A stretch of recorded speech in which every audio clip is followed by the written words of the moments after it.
man Siman personally I think going back to the previous point is Gambia developing. I think lu ñoo wax individual development mu ngi happen. Individual development. Man maa ngi tukki jënd suma laan di defar. Is the government matching that? No. I think as individuals are progressing, the government is regressing when it comes to development. Personally, suma gis-gis loolu laa fa gis. That is true. Yeah, because tey soo seetee dëkk boo xam ne daf daan mën a gerte guñ daan bay dañ si daan am diw ba mu doy. Gambia diw duutoon suñ problème. te diw gu healthy lañ daan am. tey Gambia dafa struggle si loolu trop. maalo bu correct sax bu ñoo toggee cuuraa gerte. soo fàttale ko. man bu maa gën a yom jaaxali pàccaar nga am fële sapo. xoolal lu fa daan jógee si maalo. exactly léegi loolu gisatuloo ko. yaa ngi understand. you know time boobu coopérative su indee engrais bi baykat yi am engrais ba mu doy. dugub dañoo bay ba dugub bi doy. soo demee marché Serekunda si syndicat bi. waaw amul benn time si at mi boo xam ne doo am mango. suraas lemon exactly madd yooyu ak nete. léegi ñaata xale Gambia tey. ñoo xam sax luy nete. am la bëgg a wax dara balaa ma la ñaata xale Gambia ñoo xam nete. soo ko bàyyee xel. xale laa woon. waaye time boobu noonu ñu doon am operation back to the land. We were also having tractors. Can you understand? These irrigations and all them things. We have, I can remember sometimes when I watch GRTS, I'll see that, okay, a country like Japan also donated a borehole or did something. But I'm just telling you, not that I'm not living in Gambia, but like, are the youths, they themselves invited or seeing those tools that they can use? Because bay, balanga jog di bay. Dega man bay na ak loxo bay na ak pel bo doko e bay yero but bay pour bay bo xamne dafa da nga cultiver pour mu mur de ka bi yeb. You need those tools. No. Ba léegi I think ne fu problème bi nekk mooy yow yaa ngi continue to blame the youths man maa ngi laa wax na la government bi si seen bopp man laa wax government bi ñoo génneewut materials yooyu noonu pour jox ko ndaw yi. ok man ma jox la doo mun a dem woo nga amee fetel amee loo bal. ok léegi nañ wax ne society health tey example in the early days niw yi Banjul lañ daan jógee ak Bansang di dellu Sénégal. Because our healthcare was that good. $5 nga daan génne. nga am yow tey a lot most of those things nekkatut fa léegi. and part of it mun ngaay du part of it sax mun ngaa wax majority laziness of the youth moo tax loolu existatut. because su fekkoon ne bi loolu amee. xale yi continuer nañ wala the youths of the nation continuer nañ di ko utilize dafa grow. waaye balaa ñun amuñ tools yi benn yow ñaata companies Gambia ñoo mën a jox youths yi liggéey benn ñaar. No agree wu ma si loolu lu tax agree wu ma si loolu mooy ok fii dinaa become a bit personal. Because it's not all about companies employing. But you have to danga call tamit individuals ñu xam ne ñu ngi def seen quota towards the youths. But the youths bounce back di display their real character towards those individuals. ba loolu di wane li tax liñ amoon si boppam sax nekkatut fa. Example man mi nekk Europe. Every month ma lijjanti. bu benn container sax ma yónnee ko. pour ay xale man see liggéey. xale yooyu di ma wan ne ñoom ñoo gën a bëgg. man ki ko yónnee. yaa ngi dégg xale boobu noonu ak te man ñaata suma morom ñooy def loolu. soo cegee the proportion of Gambians yu nekk si biti di yónnee Gambia. to create development living employment pour xale yi. compared to xale yu fa nekk ñun dañ outweigh ñooñu waaye yet still dara mënut a dem because ña nekk ci ground ba. Yeah, they are not doing as we doing. Okay, now ñun dañuy indi ñoom ñuy consume. waaye soo ko checkee tam ñoo ñu ngi consume waaye yow bàyyi nga xel si price control. yow tam doo mun a wane da ngaa liggéey ba weer bu dee ñu laa fay benn $2,000. yaa ngi dem liggéey everyday yaa ngi jógee ko Brikama dem Banjul wala yaa ngi jógee Banjul dem Westfield wala. non waaye problème bu ma laay wax nii. understand naa waaye dem laa ne comme like soo gisee nit tam di jóg pour liggéey dafa fekk ne luñ koo fay dina faj soxla. non man dina la mun a liggéeyal. waaw dina la mun a liggéeyal balaa weer bi di dee. ñu maa fay 2000 ma am bori 5000. waaw waaye ba tey loolu nécessité qualifié tut pour nga mën a jël suma alal yow wes ko for no reason di ma wax lu amut bëgg ma continuer di la gëm. You can only fool me for a certain period of time when I realize the truth.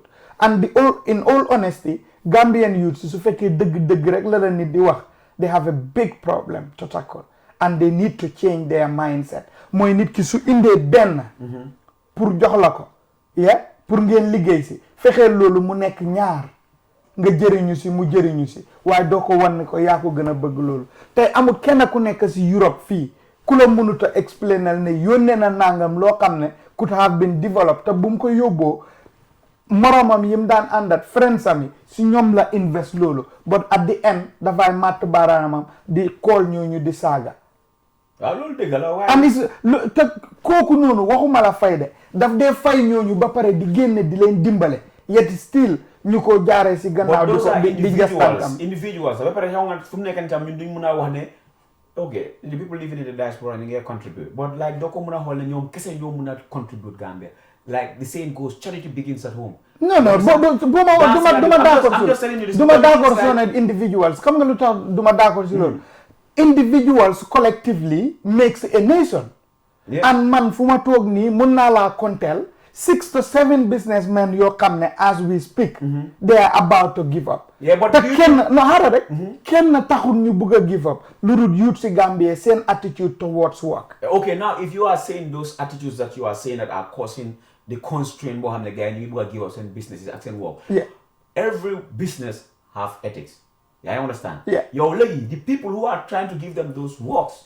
You know what I mean? You have honest people, you have dishonest people. You understand what I mean? But are they doing it in the right way?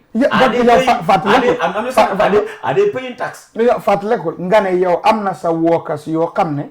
But no. I'm also representing the youth here. Why fatlekul ne the same youths you ngay represent nonu ñu ngi la jox edek so much so ne you are about to close your back business. Because true. Guys, the basics which is recording nanguñ koy def te man naa laa wax ne face naa loolu xam naa keneen ak keneen ku face loolu léegi ñun ñooy problème bi wala ñoom ñooy problème bi si both sides la naka la nekk ok man de nekkul yow ok man maa laa jox suma liggéey pour nga defal ma ko waaw soo ko defee nu ma buggee nu ma ko buggee noonu ko war a defee doo ko amee tam noo ko buggee waaye di same youth bi mooy génn taxaw ne am kenn joxut ma liggéey waaye soo ko tegee tam di same person ku ko jox liggéey tam mooy taxaw di wax ne youth bi jox naa ko liggéey waaye defut ko nu mu ko war a defee kooku dafa nekk abroad bu wàccee business bu bugg a sàcc si port bi du bugg a fay tax non yow yaa ngee liggéey yow rek yaa maa jox liggéey pour man ma liggéey yow nga bugg a di sàcca nguur boo xam ne man foofu laa dëkk yaa ngi si beneen dëkka nga bugg a man ma dimbal la yow soo sàccee dama sàcca waaw di soo sàccee ma sàcca di same way yow man maa yow da ngaa yónnee container yaa ngi yónnee container every month.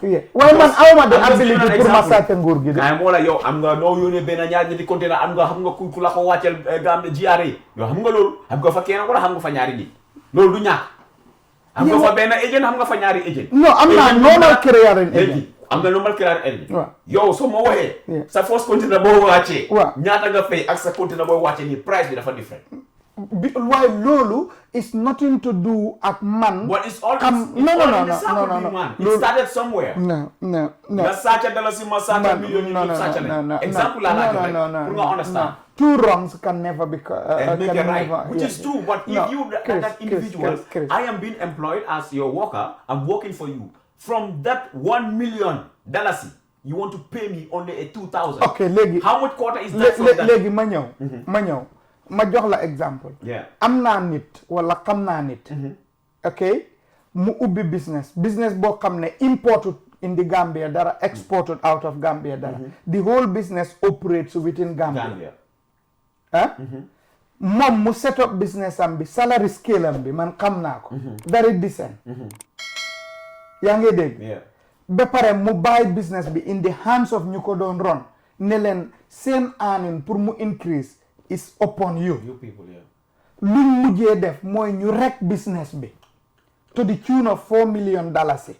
balaa mu koo xam business buñ starté on $4 million.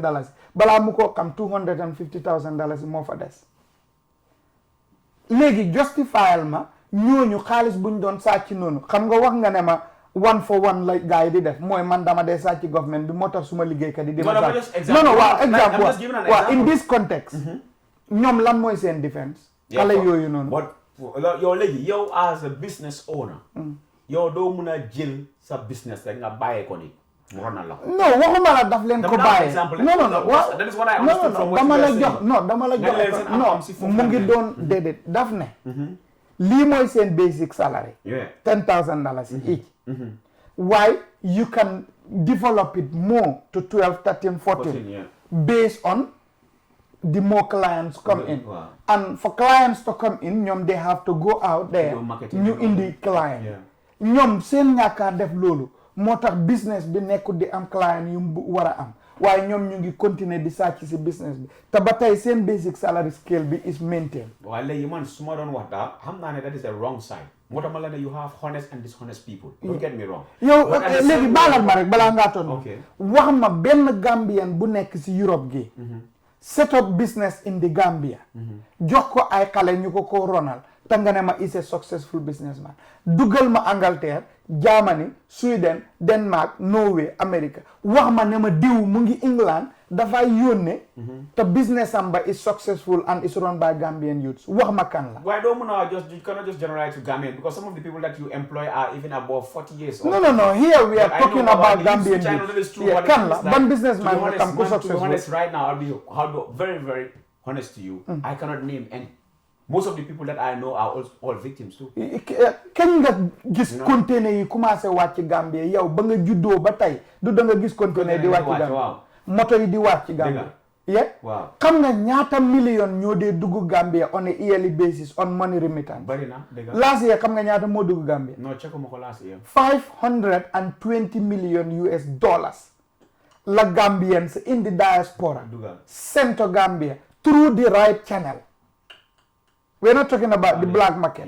Xaalis boobu yëpp xam nga si kum demaat si kan la demaat in the same Gambian youths. Déedéet doo mun a wax the same Gambian youth because da nga xam ne borom business yu fi nekka ñu ngi takka jabar ñu ngi sampa kër ñu ngi jël seen kan la ñoo takk waaye ñu ngi takk ma ne uy ma fii soo ne Gambian youths any businessman mu nekk waaye kan la bay ma daanal kàddu bi si koo gis mu ngi fii ñu bëri su seen business su starté di boom Gambian xamul fu moo différencier profit ak luy non waaye ba tey dërëm gu génn gaal non kay ma woon a dara big man yow yaa ngi nii exemple su nekkee yaa ngi yónnee container every month container in a year yaa ngi yónnee almost like 12 containers yaa ngi understand léegi yow sa container bi jox na la profit boo xam ne mu ngi flip yow instead of nga check sa constraints yi nga check like loo xam ne yaa ngi ko soxla loo xam ne mu laa disturb because xam nga ne right now boo starté di yónnee container force ak noo mujjee nii price baa ngi uppalante bu baax yaa ngi understand so at the end of the day mu ngi increase so yow loo daan am si last year bi this time mu nga koo multiply si soo yokkee sa price and profit bi which has something to do with the price control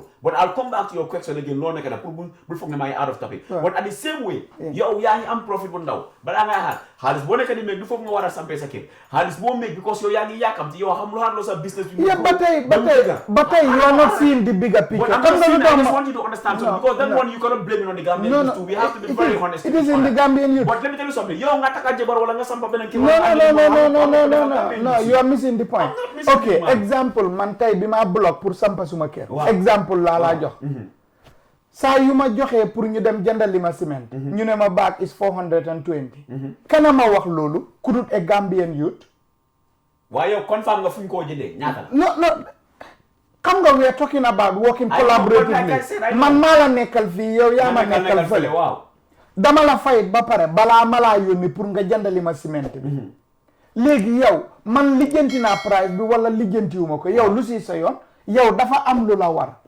moo nekk pour dem jënd ciment bi in the right way waaw ok léegi yow why are you asking me the question of man ndax laajte naa price bi dama laa wax because you know why ñun su nekkee dañ bëgg pour Gambia develop comme yeneen Western dëkk yi fu ñu dëkk nii man right now suma company bu ma liggéeyal Germany wala suma company moom man su ma waroon a fay example if I have to pay, okay, I'm staging some events soon. If I have to book that venue, I'm not giving my worker the money. I will have the account number of that place, which I have to wire from the company to check. ok waaye loolu xam nga why should I get money xam nga loolu because of my laziness non laziness yi déglu ma rek moo la because non Chris dama disagree foofu xam nga ne dama disagree naka nga jëlee 1 million nga jox ko benn youth man boo xam ne musulaa gis 1 million si loxoom pour mu dem jëndal la because every market operate in a certain way but in the Gambia it's cash operation but now it should be cashless no it's not it have to be loolu man mënuma ci dara loolu government moo ko facilité you as a businessman can also introduce that system and also no I think ne soo waxee loolu you not be man tey army bu ma liggéeyal in any form or shape luñ ma mënutee jox physical cash la or card yet I still do the right thing yaa ngi understand man foog naa ne nga def lu nga war a def it doesn't matter what you have in your hand but I'm just telling you this no because yow sa defense bi moom youth man bi boo jox pour mu jëndal la ciment mu fooyee wala mu yokkal la wrong price suñ ko war na téye tey si luwaa bi yow mi ko yóbbu si luwaa bi ku ko téye noonu da ngaa toon mu dellu gannaaw ok ma waxal la xam nga su ma laa waxal ne la Gambian youth si dañ leesi nekkul ne always sàcc bi mooy di aspect exemple dama laa jox exemple rek bi ma demee Gambie su ma yoon bu mujj bi dama bëggoon ciment maa ngi jàkkaarloog jaaykati ciment ma kool suma rakk na ko demal jënd ciment 20 bag mu jëndee bag bu nekk 420 lu ma laa wax ne is about 3-4 months ago ok mu def ko ñaari yoon ñetteeli fan bi man ma ñëw booy bu ko jaay ciment bi Germany la jógee da isa dipoti man bu ma ñëwee this time around ma dem si jaaykati ciment bi ma ne ko hey démba suma rakka si yow la jëndee ciment 20 bag barki démba si yow la jëndee 20 bag saako ciment ñaata la mu xool ma siggi ne ma 420 ma ne ko non su dee ne 420 la ma bàyyi la fi xam nga ñoo yow a jàkkaarloo dang ñoo support nga ñëw jënd suñ dox naan ñu ñëw jënd suñ waaye bul ne kii mu ngi jógee Europe ma ne ko suma rakka ñëw na fii waxaale mu ne ma non daf ma laaj ciment ñaata la ma ne ko nangam la mu compté fay ma ne ko te xam nga ne loolu is the wrong price mu ne ma waaw waaye bro xam nga ne rek ma ne ko non it's not gonna work that way exemple laa jox rek suma rakka nga foog su moomoon xaalis boobu noonu dina doon wax ñaata la ciment bi jar ñu ne ko 420 rek mu compté fay. du ko def. exactly. because xam nga lu tax. the Gambian market. amul price control. the Gambian market is a haggling market. is a market where you haggle yow because liggéeyuloo xaalis bi rek moo tax nga dem rek ñu ne la price nangam la rek nga fay ko. so loolu has nothing to do with cash bu ma ko jox ak ñàkk cash. what it has to do mooy liggéeyuloo ko and you don't really give a fuck about it. excuse my language. yaa ngi understand fu may waxee. it's nothing to do with sàcca or nii or not. yàqule yu bëri ñu ngi faa am it's not purely ne borom dafa jël xaalis bi def ko si poche. ma jox la beneen exemple. is mu ne buñ personalize. waaye dinaa personalize. Tedlity is the best tea you can it has the best taste. mun naa laa ubbil suma téléphone bi man yóbbu naa 500 packets of Tedlity Gambia boo xam ne dafa am multiple packets each packet contain 12 packets 475 packets yëpp dama ko sànni ji. and it was there for a year ñàkk ku ko jaay from the same people ñu may wax ne ma indil laptop yi bëri ñu ne ma indil computer yi bëri ñu ne ma computer dafa yéex fridge moo gaaw ma indi fridge jóor ko ñu ne ma fridge dëkk bi gaawatul léegi indil lekk ma indi lii bu ma demoon Gambia nii and I will show you this. I know exactly. dama sànni over $1 million te the same person ñu ma ko joxoon ñun mënuñ koo jaay tey bii laa la wax de te lii du programme bi moo tax tey bii the same product lañ ma wax ne ma bro doo tra indi lii ñu ne ñoom ñu jënd ko dem jaayaat nga product yo pare jaayuñ ko ma ne léegi ñu ne ma yóbbu ko ñu dem jënd ko dem jaayaat ko and I will show you examples pour nga xam lu ma laa wax ne la gis nga soo toogee fii nga bëgg a defend Gambian youth si léegi tey programme bi yàqu because man dama laa ñëw waxal personally lu may face gis nga lii nii dama si raan yóbbu thousands moom xam na ko di ko teg ñu ne mënuñ koo jaay coffee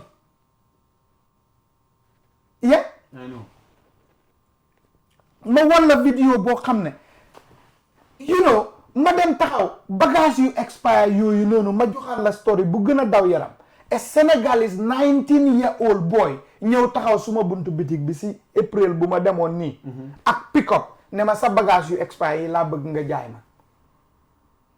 Listen to hunger ki bëgg a successful nu may def moom suma rakk yu ne si place bi yëpp ñoo ko mag daf leen toppoon depuis last year keroog bu mu déggee ne maa ngi Gambia bi yoon ñëwut ne ma jaay ma de dafa indi waale moto bi taxaw ak moom ne ma bagage yu expire yi laa bëgg nga jaay ma ne ko non su ma la jaayee lii nga dem jox ko suma jaay ko Gambian community bi ñu lekk ko ñu dee te man fii laa dëkk mënumaa def loolu waaye ma wan la naka how people who want to be successful lan lañ nekk di def compared to ku toog naan la suma broda nii suma broda ne la te lu ko brodaam jox mu lekk ko wala yow mënuloo takk sax sa leesi daal ku la bàyyi seriously fu nga toog ne la takkal sa lees bi properly doo ko takk. waaye soo ko checkee tam dinaa ñëw si loo wax noonu tam moo dama la ne am nga point but like it's collective work la yow mii di jox youth bi work bi you are not doing it in the right way.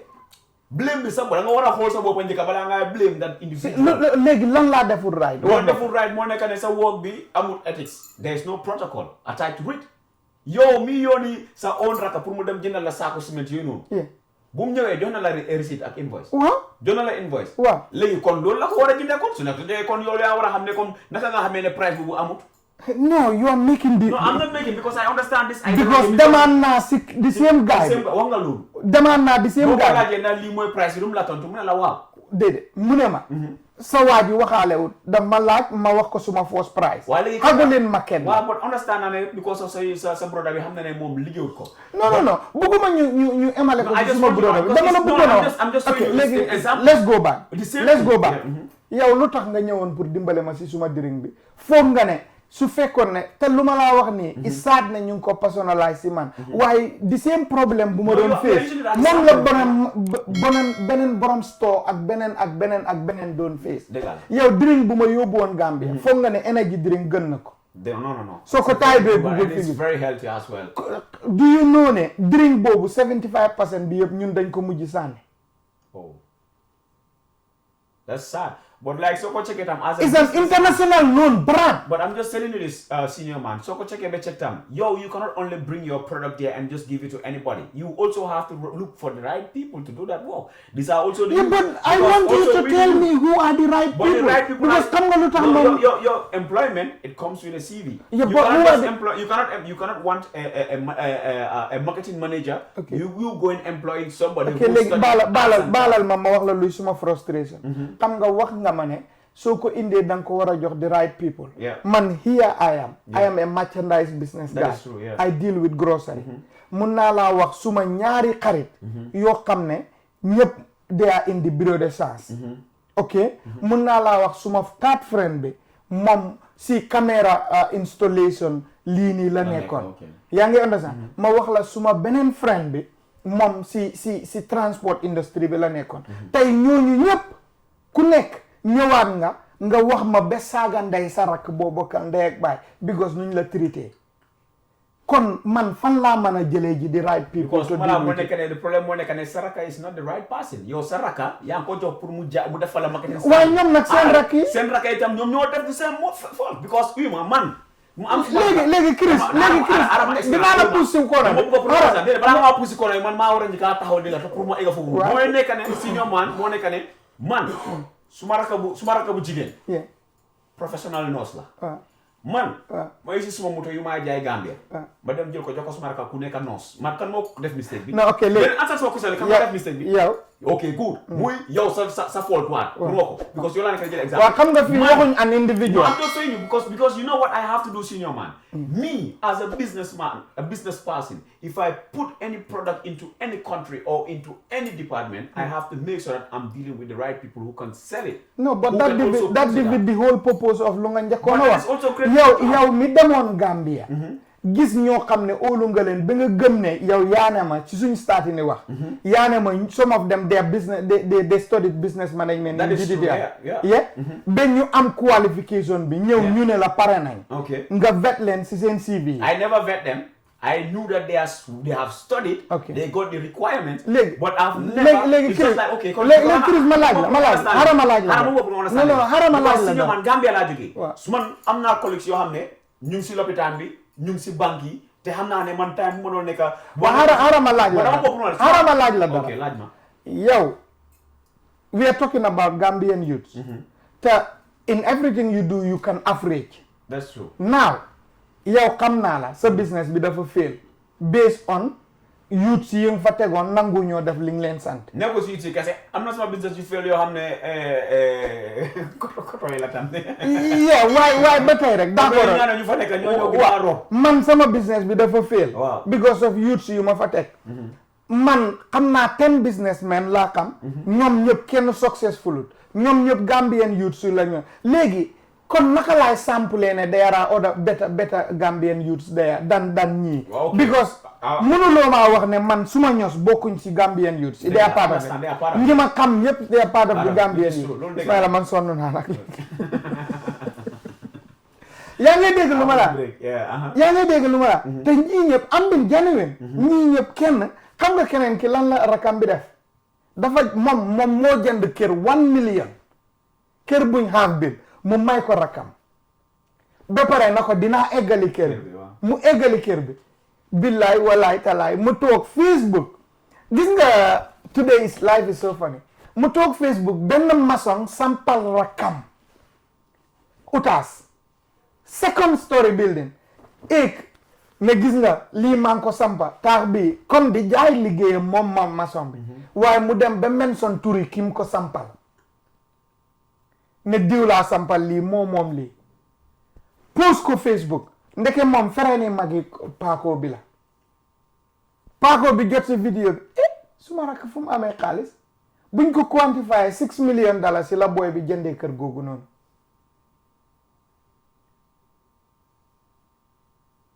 yaa ngi maa dégg maa laa dégg bu baax.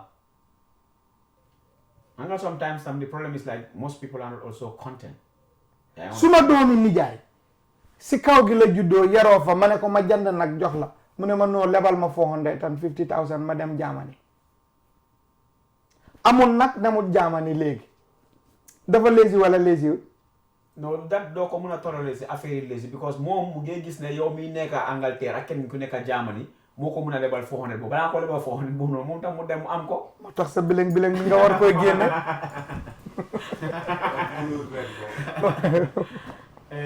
Yeah. So man, suma personal experience mooy.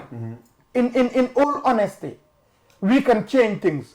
While we have to be real about it. That is true. And emotions have to come out. I know that ñun investors yi, we are not always doing it right. That's true. While the Gambian youths in the ground need to change their way of doing things. You know, being honest. You know, liggéey si jaamu yàlla la bokk. That is true. Liggéey, the amount of money that is definitely going into that country can develop that country to the highest level. That is true. Waaye ba tey suñ la ko waxee ku la wax ne Gambia, the size of Gambia, last year, the treasury recorded $520 million. Ba tey soo demee Gambia fu mu nekk nii am na buntu kër yoo xam ne taataa ba fa nekk. xam nga te make matters worse yow da ngaa fekk booy boo xam ne mu ngi toog di naan ataaya si suba teel nga wax mu ne la bilaay buroo liggéey job amul fi te ñax maa ngi ko wër fees tepp taataa yaa ngi ko wër yooyu di ko matt jog sax teleyaa loolu noonu. mënu koo def dëgg la. kooku su ñëwee tegal ma CV suma kanam naan ma am very hard working da nga foog ne dama koy dégg wax ma si koñ ban la loolu amul Gambia. si koñ yi yëpp am na. Exactly. More for first step. It's the norm, in fact. It's not the abnormal. It's the norm in the Gambia. Buntu bitik bo farut fekk kasi ataya. Hey, the worst enemy of business mooy toogu chair. Mus nga dugg si bitik Angleterre nga fekk fa toog wala Germany. Kana bitik bu ñoy jaayee toog wala jaay lekk nga toog lekk. Toog pour waiting room for to wait. Exactly. Gambia wax ma ban bitik nga fa dugg boo xam ne supermarket yi sax toogu lañ fee step. That's true. Gambian bi dafa bëgg di woot profito nga profito. Gambian bi from day one nga door di jëflante ak moom yow yëg nga ko yëguloo ko mu ngi laa terrible. Yeah.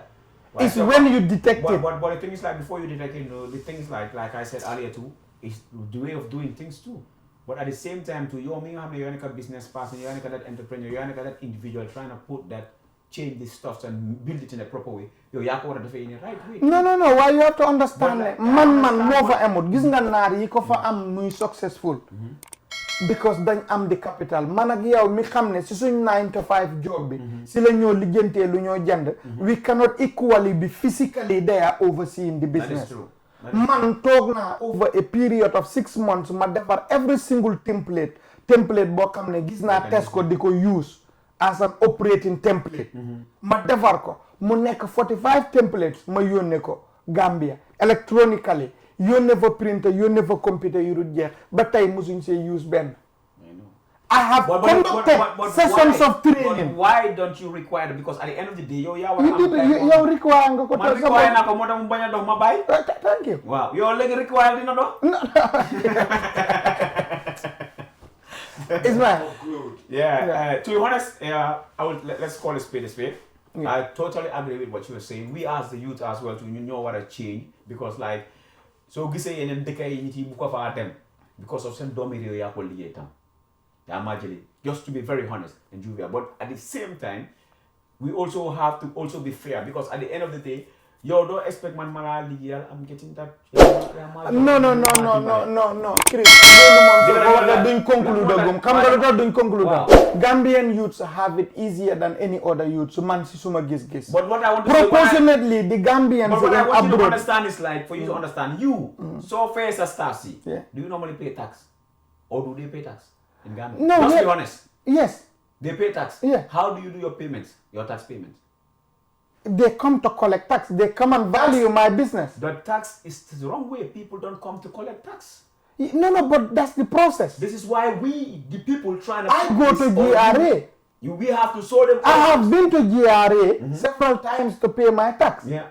So I don't understand what has that got to do with the dishonesty of my operators. But at the same way, if you know that like when it comes out there, set body again, but it's because of tax now.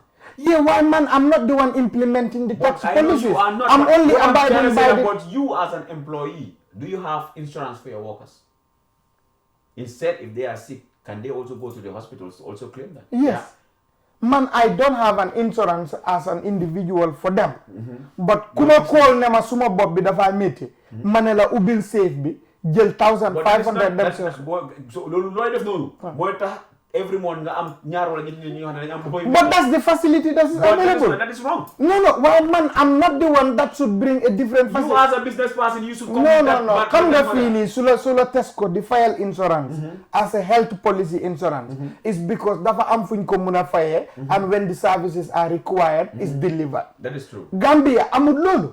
Why you want to build up in a certain way? Yeah, why man? I'm just an interpreter. I'm not talking to you. You are representing the other people as I am also representing the youth. Why? That's yangi gonna reaffirm the youth see then lazy because ñom ñi fa dëkk gis lolu xamne that's a requirement is for them to go out and challenge their leaders. Ne len li ak li dañ ko fi wara am. Li lañ mëna def. Me as a youth, if I know that I'm getting a salary of 2,000 and if I have to go to GRA to pay my tax, I'll be remaining with 1,500. Do you think I'll do it? Just be honest to yourself.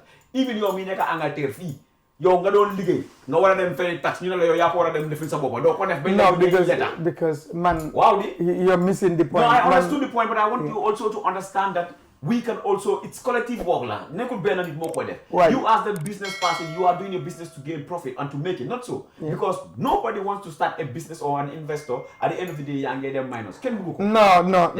You're still not getting the point. I just want you to understand. No. Dama bopp daanaka da nga understand because ñu ci part boo xam ne I agree with what you are saying. Waaye ñaari loxo ñooy mun a raxasante du dëgg but at the end of the day noo ko waxee two wrongs can never make a right. Man su ma nekkee a youthful person boo xam ne I'm not honest, I'm trying to do something that is going to help people. léegi li ngay wax man Gambian government bi suñ ma indiloon facility boo xam ne balaa ma laay fay yow Chris as my employee dama leen di deductal ñoom seen deduction yi NI bi ak seen income bi pay as you earn bi ma tegee ko boor den ma mun ko dem fay si ñoom I will do that waaye xaaral yow war nga xaar pour Gambian government bi isil la ko yow mi am idea no yaa ngi miss point no I want you to understand that Gambian government that you are seeing that they are working senior man you are experienced you travel you saw many things yaa ngi wax ne ñu nekk si diaspora bi ñu nekk di develop Gambia which is very true ñu dugal almost $520 million last year si seen xaalis more than also at least they can also come up with solutions and stuff that they can give solutions. And do you not think that people are coming frustrated people like me continue to come with ideas that are rejected in fact by the very youths yu nga nekk di wax because tey man su ma ne woon cëpp si airport yi Banjul bi ma gis dara lu muy dem wrong ma jéem ko challenge the first people to attack me would be the youths that are standing there ñoom si airport bi ñoo xam ne li ma fight su baaxee ñoom ñoo see njëkk a jëriñoo because su ma ne leen nañ create a shift instead of yéen ñëpp ngeen ñëw taxaw fi di ñaan one pound nañ create a shift boo xam ne 200 ñoo fee nekk tey ñooñu dem liggéey leneen suba yeneen 200 ñëw mu lee ñoom ñëpp a koo challenge they rather come there ñu gaada fa si suba si ba ngoon jot kenn du am si ñoom dara dan man ma creatal leen a situation boo xam which is true. So when do I get to win them? But then the government also create those ways and ways that we can also get to them too. Because the government, we are the government and the government are we. waaye man lu ma laay wax nii taxaw naa fa ak immigration officer ñuy waxtaan ak police officer lu ma njëkkee wax mooy loolu su ma yoon nekkut si. Why? Because of you know what? Because of xelam egu fa. Anyway man am comme li nga wax noonu. Indil leen solutions. I have series of ideas that will benefit the Gambia and the Gambian youths themselves. Understand? And I'm open to sharing those ideas with anybody. And I'm sure there are thousands of Gambians in the diaspora that equally have the same ideas that will benefit the Gambia. But the Gambians in the Gambia have to buy into that and want it. And force the hand of the government for the government in order for the government to facilitate that and implement it and make it happen so that it benefit all of us. A typical example: £20 bunga fay, €20 bukenan di fay $20. So it comes to airport, so you get the airport. Where does that come from? Yeah, it's fine. I'm happy to pay it. I have no problem if that's gonna help that nation. However, provide me with a system where I paid when I'm buying the ticket. So it goes to an account straight rather than madam jox ben xale bu jigen or xale bu goor bu taxaw rek €20. €20, $20, £20 are not the same. Yeah, that is true. The exchange rate are not the same. But so demee ñu ne la either $20, $20 or £20. And loolu do ma wax ne authorities ya fa taxaw jàkkaarloo moom xamuñ ko. Definitely. Thank you. Yeah. So in order to conclude. Yeah, thanks a lot, for also highlighting all those important points. Xam naa ne suma morom ndaw itam ñu ngi laa déglu they are also I will just speak on behalf of them. I know they are very thankful, and I know from today to most of them will also have this strange jokes and comfortable beds yow seen toog pour gën a ñaanaka taka belta pour dem liggéey réew mi daal because soo gisee tey tam ñun tam ñuy seetu si yéen tam di wax ne dañ bugg a mel ni yéen ñu fi nekk fële pour defal tam comme yéen noonu la ñu nekk di defalee it's because of we love what you people are doing, but at the same way we are directed or leaded in the wrong side. A human being can be tempted. No man is an island, like we earlier said, and no man stands alone, but like two heads are better than one too. And to say this to us, I will say my fellow youths jóg leen ngeen liggéey ngeen di toog the whole keneen bugga mel ni keneen will never make you be there, but you yourself change this yoo la started. So change di nga mun a accomplish lu bari, di nga mun a am yu bari yoo xam ne sax doo ko mun a because ñu ngi am suñu loxo ñu ngi am suñu abilities yoo xam ne we can force him to do it. So Gambia is a small nation, it's a peaceful nation, it's the smiling coast of Africa like the name says, and Gambia has everything. We have the river Gambia, we have natural resources, we have minerals, and all them things you can name out there. Like we say, even though they are not available right now, tools are not available, we can come in one way or the other, and we can also reach out to the right departments, to make sure that things work. Ministry of Work, Ministry of Youth and Sport, so I would just say as a Gambian brother, as a Gambian son, yo, for the Gambia ever true.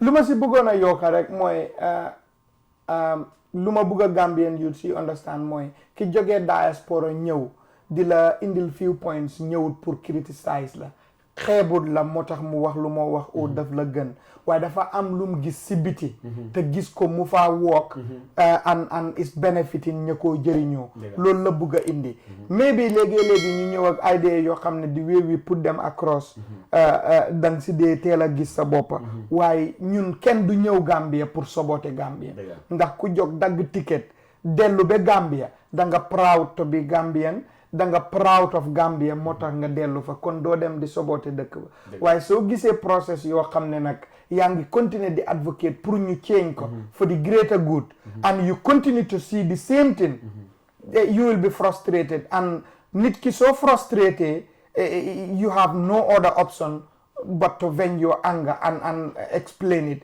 in a way that you think it will be understood. But every Gambian that lands in that airport coming from another nation, be it the UK or Europe or America or any other anywhere else in the world is proud of Gambia. That's why that person is coming back to Gambia. And he or she must have seen one thing that he thinks if he or she brings it to the Gambia, it will help the Gambia. So the Gambian youth should stop thinking that we are out there to criticize them. No, we want it good. Because man, personally, I would rather live in the Gambia than anywhere else. Look, man, what a beautiful nation. But only if it is taken care of and people listen and accept criticism. It's part of what.